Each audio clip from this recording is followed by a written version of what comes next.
சம்பந்தமாக அனைத்து துறைகள் சார்பாக ஒரு ஒருங்கிணைப்பு கூட்டம், திஷா கூட்டம் நடைபெற்றது. இதில் அனைத்து துறைகள் சார்பாக அவங்களுடைய கோஆர்டினேஷனுக்காக, அதாவது என்னென்ன ப்ராஜெக்ட் போயிட்டு இருக்கு, என்னென்ன திட்டங்கள் இப்ப நடைமுறையில் இருக்கு, என்னென்ன திட்டங்கள் இப்ப வந்து நடந்து என்னென்ன தேவைகள் இருக்கு, அனைத்து துறைகள் ஹைவேஸ், பிடபிள்யூ, கல்வித்துறை, அப்புறம் ஆர்என்டி, அனைத்து துறைகள் சார்பாக கார்பரேஷன் எல்லா பெண்டிங் இஷ்யூ என்னென்ன கோஆர்டினேஷன் மீட்டிங் நடைபெறும்.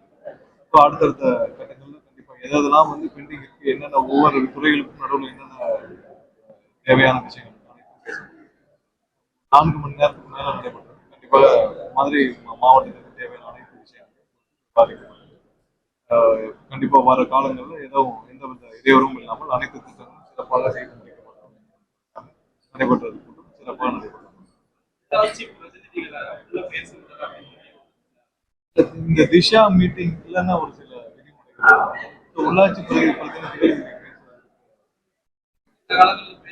இதுல என்ன கடந்த காலங்கள் என்ன நடைமுறை பின்பற்றப்பட்டதோ அது அனைத்து எல்லா எம்பிகளும் இருந்தாங்க, அனைத்து கட்சிகளை சார்ந்த பாராளுமன்ற உறுப்பினர்களும் இருந்தாங்க, மேயரும் அனைவரும் இருந்தாங்க. எந்த வித ஒரு எங்களுக்கு தேவையான நடைமுறையோ இல்ல மற்றவர்களுக்கு தேவையான திஷா மீட்டிங்ல என்ன நடைமுறை அது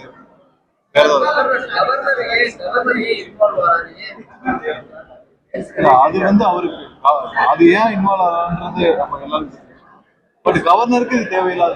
கவர்னர் வந்து ஒரு அரசு நிர்வாகம், ஒரு மாநில அரசு நிர்வாகத்தில் இருக்க துறைகளையும் ஆய்வு செய்வதற்கான அனுமதி கிடையாது. அவர் அதுக்கான தேவையும் கண்டிப்பாக அதிகாரிகளும் வரும் காலங்களில் கண்டிப்பாக முதலமைச்சரும் அந்த துறை அமைச்சர்களும் அனுமதி இல்லாமல் யாரும் கவர்னரிடம் எந்த ஆய்வு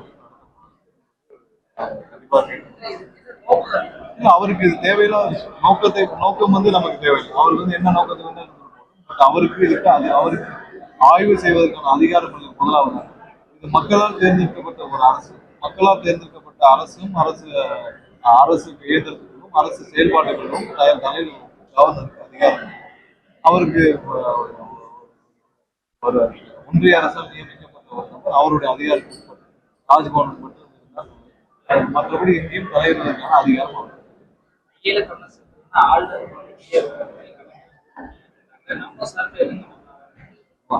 ஆளுநர் மாளிகை கிளம்புறீங்க எங்கேயும் போக முடியும். ஆளுநர் மாளிகையில் ஆளுநர் மட்டும்தான் இருக்கும்.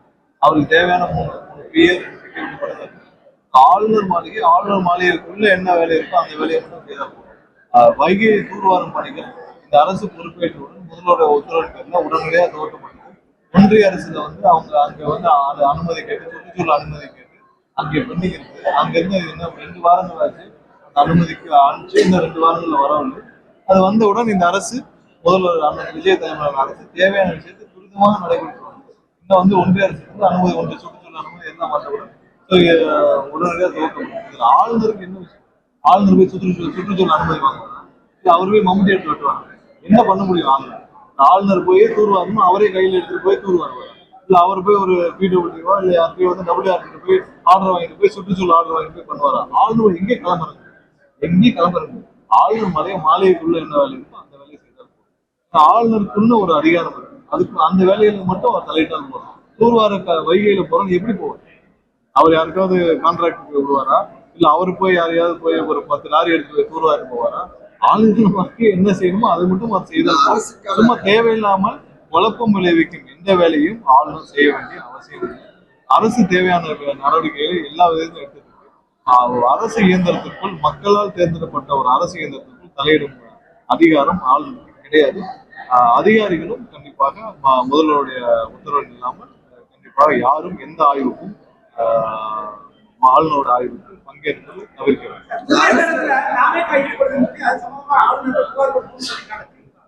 எங்க வேணாலும் புகார் கொடுக்கட்டும், ஆதாரம் இருந்தால் என்ன வேணாலும் நடவடிக்கை. நாங்கெல்லாம் இல்லைன்னு சொல்லிட்டோம். எங்களுக்கு தேவையான நம்பர் 120 ஆல்ரெடி இருக்கு. எங்களோட கூட்டணி கட்சியோடைய அனைத்து பலத்தோடு இருக்கு. வர்றவர்கள் எதற்காக ரிசைன் பண்றாங்கன்னு தெரியும். நாங்க ஏற்கனவே சொல்றோம், வர்ற எல்லாரும் வந்து இந்த அவங்களுடைய தலைமை மீது, அவங்க தலைமை அதிகாரத்தின் மீது, ஸ்டாலின் குடும்பத்தின் மீதும் எடப்பாடி குடும்பத்தின் மீது நம்பிக்கை இல்லாம எல்லாம் கட்சி விட்டு வெளியேறாங்க, ரிசைன் பண்றாங்க.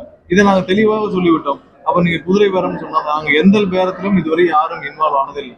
இது வரைக்கும் திமுகவும் திமுக சார்ந்த முன்னாள் அமைச்சர்களும் திமுக சார்ந்த ஸ்டாலின் அவர்களும் அவருடைய தலைவர் ஸ்டாலின் அவருடைய மகன் உதயநிதி டைரக்ஷன் தான் இந்த அனைத்து குதிரை பேரும் நடந்துட்டு அதற்கான ஆதாரத்துடன் இன்று பலர் கைது செய்யப்பட்டு வர்றாங்க. இதை அந்த குதிரை பேரத்தை எங்களுடைய எம்எல்ஏக்களே பர்ச்சேஸ் பண்ற வேலையை செய்தது ஸ்டாலினும் அவருடைய டைரக்ஷன் பேர்ல செந்தில் பாலாஜி சார்ந்த நபர்கள் நேற்று கைது செய்யப்பட்டிருக்காங்க. இன்னும் பலர் அதுமான வேலையை செஞ்சுட்டு வராங்க. இதைதான் நாங்க அன்னைக்குன்னு சொல்லிருக்கோம், 40 நாட்கள் சொல்லிருக்கோம்.